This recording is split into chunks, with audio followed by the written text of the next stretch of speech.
जंगल राज के नाम पे वोट मांगने वाले बीजेपी के सारे उम्मीदवार, चाहे वो प्रधानमंत्री मोदी हो, अमित शाह हो या फिर सम्राट चौधरी हो, क्या बिहार में जंगल राज फिर से वापस आ गया है?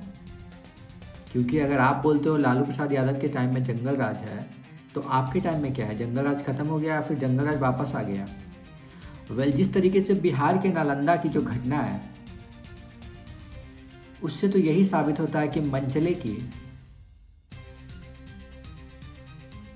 इतनी ज़्यादा साहस बढ़ गई है कि किसी को चलते हुए, किसी को घर जाते हुए, किसी को सब्जी खरीदते हुए, किसी को पढ़ाई करते हुए जाते हुए लड़कियों को पकड़ा जाता है, उनके साथ बदतमीज़ी किया जाता है, दुष्कर्म करने की कोशिश किया जाता है, कपड़े फाड़े जाते हैं। क्या ये सीधे सीधे सरकार की विफलता नहीं है?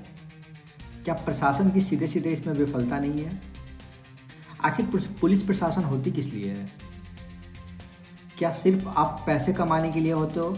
दारू वाले पैसे, ट्रैफिक वाले पैसे, गाड़ियों से रोकवा के पैसे, सिर्फ इसलिए पुलिस प्रशासन बनाया जाता है क्योंकि अगर मनचले को आप पकड़ नहीं पा रहे हो, दरिंदों को आप पकड़ नहीं पा रहे हो, दरिंदों को आप सबक नहीं सिखा पा रहे हो, या आपके नाम से जब बदमाशों में डर का माहौल नहीं है, तो फिर आपका डर किसके लिए है? सिर्फ गरीबों के लिए, जो दिहाड़ी मजदूरी करते हैं उनके लिए, जो सड़क किनारे रेहड़ी पटरी लगाते हैं उनके लिए आपकी ताकत बस वहीं तक सीमित है?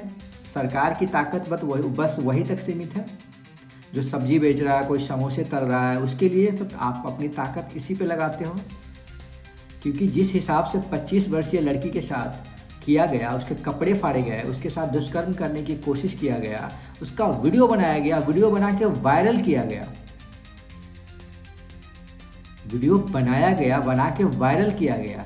इससे तो साबित यही होता है कि जितने भी दरिंदे हैं, इस टाइप के जो इंसान हैं, किसी भी स्टेट का हो, किसी भी देश का हो, किसी भी राज्य का हो, कहीं का भी हो, इससे साफ साबित होता है कि पुलिस प्रशासन या सरकार का जो डर होता है अपराधियों में, वो ख़त्म हो चुका है। उसे पता है हम ये अपराध करेंगे, 50,000 देंगे, 25,000 देंगे, जेल से बाहर आ जाएंगे। इसीलिए तो क्राइम होता है।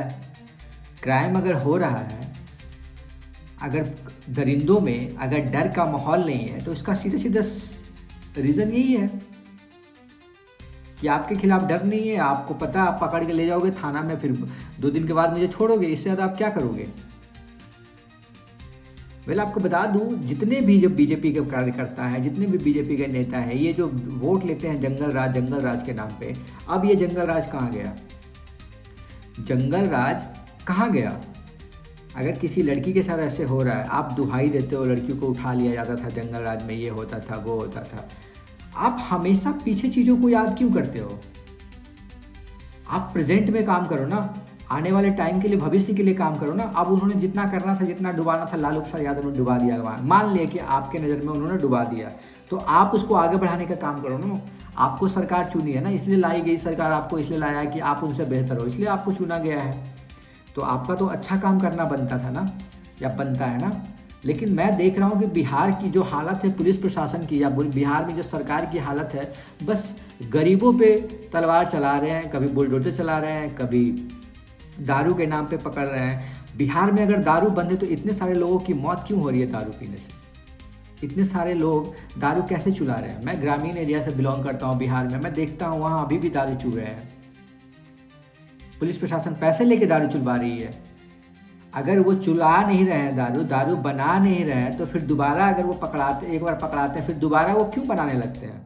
जेल से छूट के आते हैं फिर बनाने लगते हैं। या तो आप रोजगार दो उन्हें, या तो उनके खिलाफ सख्त से सख्त कार्रवाई करो। आप ये जो पैसे लेके जो बीच का रास्ता निकालते हो, इससे क्या करते हो आप? इससे आप क्या करते हो? लोगों को हतोत्साहित करने के अलावा लोगों का तो एक कमाई ले लेते हो।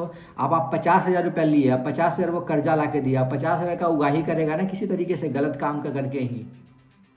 तो बिहार में पुलिस प्रशासन सिर्फ उगाही के लिए बनी है, सिर्फ और सिर्फ गरीबों को परेशान करने के लिए, सिर्फ पैसे निकालने के लिए, इसी के लिए बनी है बिहार में बिहार सरकार। और बिहार सरकार का कोई काम नहीं है, पुलिस का और कोई काम नहीं है बिहार में। बस इसी के लिए बिहार में पुलिस है। जाइए, पकड़िए, पकड़ के लाएंगे आपको थाना में, 10,000 उससे, 10,000 उससे, 20,000 उससे, बस। अगर ऐसा नहीं है तो बदमाशों पे कार्रवाई क्यों नहीं जल्दी किया जाता है? क्राइम होता है 10 दिन पहले, उसके बाद 10 दिन बाद उसका वो रिजल्ट निकलता है। इतना लेट क्यों होता है?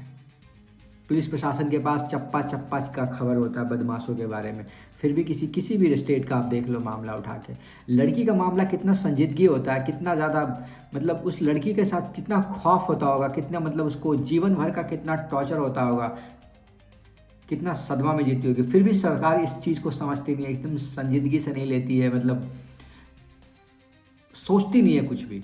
अगर किसी के साथ ये अटैम्प्ट किया जाता है, किसी के साथ रेप करने का कोशिश किया जाता है, किसी का कपड़ा फाड़ा जाता है भरे बाजार में, वो कैसे जिएगी जीती होगी आगे की, उसको कितना ट्रॉमा सहना पड़ता होगा, ये कभी समझे हो आप?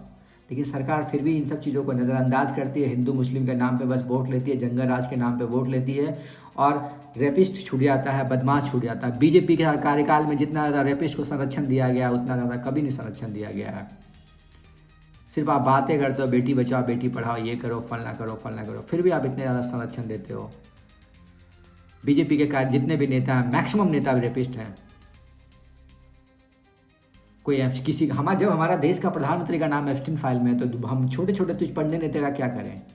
तो ये हाल है हमारे देश की सरकार की, हमारे देश की पुलिस व्यवस्था की। आप उस लड़की से जाके पूछो उसका क्या हाल होगा, वो किस दर्द से गुजर रही होगी, कि उसका मानसिक संतुलन कैसा होगा अभी। लेकिन आपको कोई फ़र्क नहीं पड़ता है, आप बस जंगल राज जंगल राज जंगल राज जंगल राज जंगल राज करते रहो और जनता को बेवकूफ़ बनाते रहो।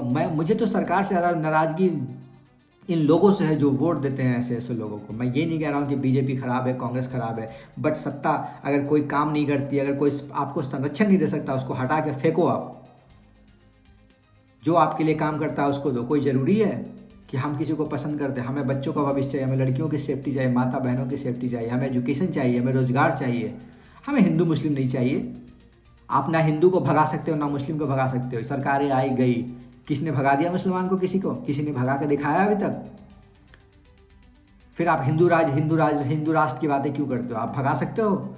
इस सरकार को भी पता है, ये मोदी जी को भी पता है, बीजेपी के हर एक कार्यकर्ता को पता है कि मुस्लिम कभी भी इस देश से नहीं भागेगा। क्यों भागेगा भाई? हिंदू क्यों भागेगा? मुस्लिम क्यों भागेगा? वो अपनी मर्जी से हिंदुस्तान को चुना है तो रहेगा हिंदुस्तान में। आप भगाने वाले कौन हो? तो दरअसल पता है क्या है, आप भगाने वाले कोई नहीं हो, आपको पता है ये नहीं भागेंगे, लेकिन तुच्छ मनुष्य जो मूर्ख है ना, उनको आप पागल बनाते हो। प्रधानमंत्री मोदी जी का इंटरव्यू सुने हो? मुसलमानों के बीच में रहते हैं, खीर खीर खाते हैं, और हमें लड़वाते हैं कि सवैया मत खाओ, ये मत खाओ, ये मत खाओ। तो बेवकूफ़ तुम हो, वो तो तुम्हें बेवकूफ़ बना रहे हैं, और तुम ज़िंदगी भर बनते रहो अनभक्त हो, बेवकूफ़।